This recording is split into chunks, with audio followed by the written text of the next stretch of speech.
सभी शिक्षक साथियों को मेरा नमस्कार। साथियों, आपका एक बार फिर से स्वागत है आपके ही अपने YouTube चैनल टेक्निकल मास साहब पर। साथियों, आज महानिदेशक स्कूल शिक्षा के आदेशानुसार विद्यालयों के स्थलीय निरीक्षण के लिए आदेश आ गया है, जिसमें बताया गया है कि जो अधिकारी आपके विद्यालय में निरीक्षण के लिए आएंगे वो किन किन चीज़ों का अनुश्रवण करेंगे और वो क्या क्या चीज़ें आपके विद्यालय में देखेंगे। तो आज इस वीडियो में हम उस आदेश में बताएंगे आपको कि किन किन चीज़ों का अनुश्रवण होगा, आपको स्थलीय निरीक्षण के लिए अपने विद्यालय में क्या क्या चीज़ें करनी है, किस तरीके से आपको तैयार रहना है। तो जो आदेश का पहला पेज है उसमें बताया गया है कि दिनांक 5 फरवरी में एक आदेश आया था, जिसमें 10 फरवरी से कक्षा 6 से 8 तक के बच्चों के लिए स्कूल खोले जा रहे हैं और 1 मार्च से कक्षा 1 से 5 तक के बच्चों के लिए।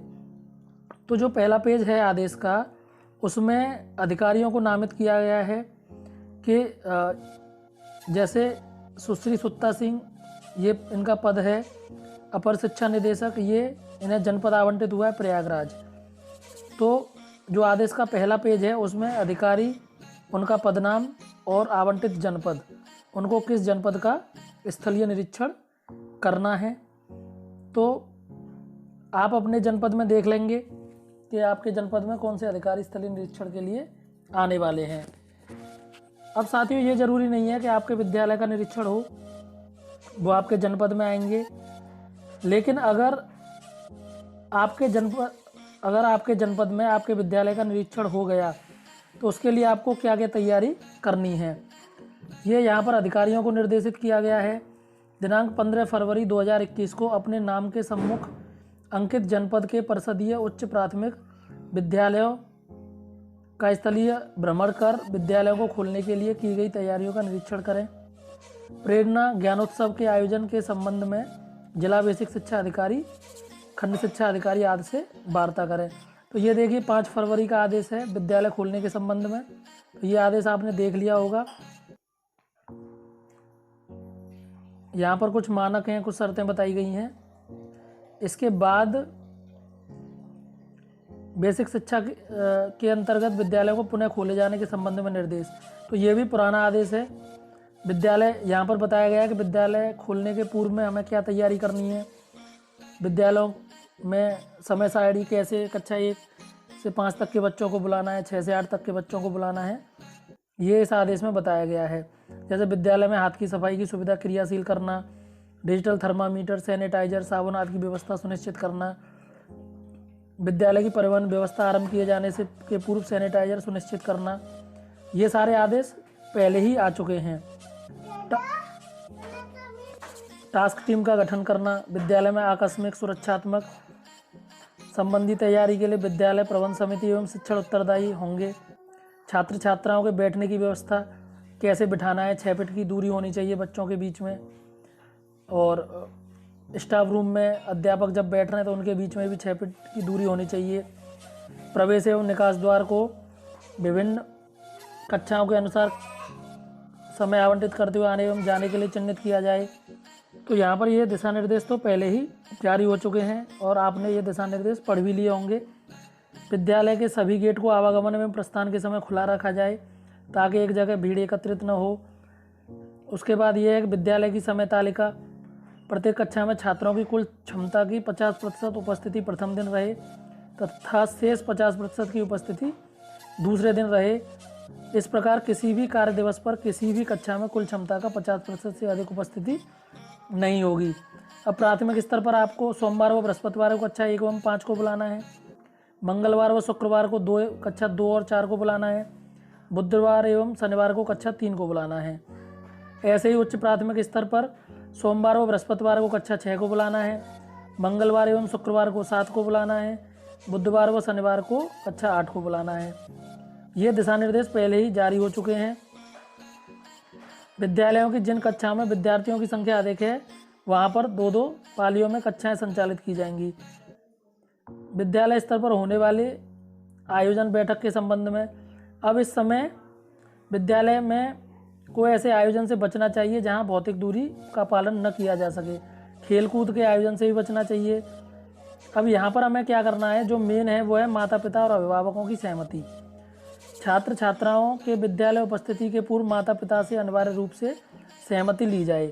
उसका प्रारूप अटैच है। यदि विद्यार्थी परिवार की सहमति से घर से ही अध्ययन करना चाहते हैं तो उन्हें अनुमति दी जाए। ऐसे सभी विद्यार्थियों के अध्ययन संबंधी प्रगति का योजनाबद्ध तरीके से अनुश्रवण की व्यवस्था की जाए।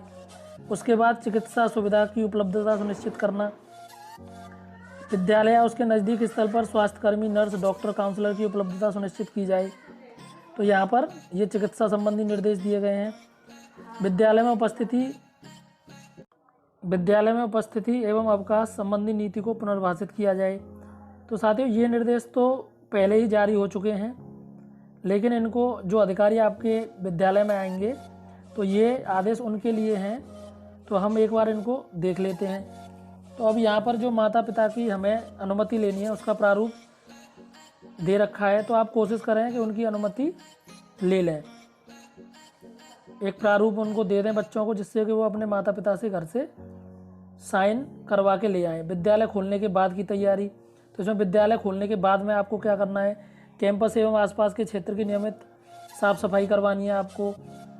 पर्यावरणीय साफ सफाई का पालन करते हुए अपशिष्ट पदार्थ, जो गंदगी स्कूल में हो, उसको हटवाना है वहाँ से। सामान्यतः छुई जाने वाले तल यथा दरवाजे, इन पर सैनिटाइजर करना है आपको। छात्र छात्राओं के सुरक्षित ठहराव की व्यवस्था करनी है आपको। बच्चों को परस्पर एक दूसरे का मास्क अदला बदली नहीं करने के निर्देश दिए जाएं। सभी विद्यार्थी एवं विद्यालय के शिक्षक एवं कर्मी जो कार्य पर आएंगे उन्हें नियमित रूप से मास्क पहनने का निर्देश दिया जाए। तो जो भी विद्यालय में आएंगे सभी लोग मास्क पहन के आएंगे। विद्यार्थियों के सुरक्षित आवागमन की व्यवस्था करनी है। बसों को डेली सैनिटाइजर, अगर विद्यालय में बसों से आवागमन है तो उनको डेली सैनिटाइज किया जाए। बिना मास्क के किसी की एंट्री ना हो। दिव्यांग बच्चों के संबंध में, मध्याह्न भोजन के संबंध में, तो ये आदेश पूर्व में ही जारी हो चुके हैं, तो आप इनको देख लेंगे।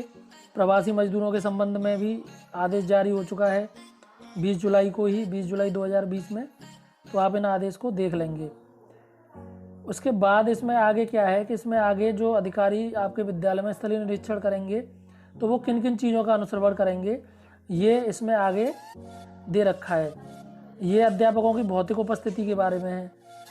भौतिक उपस्थिति हेतु अभिभावकों के लिए जाने वाला सहमति पत्र, ये अभिभावकों से सहमति पत्र भरवाना है आपको।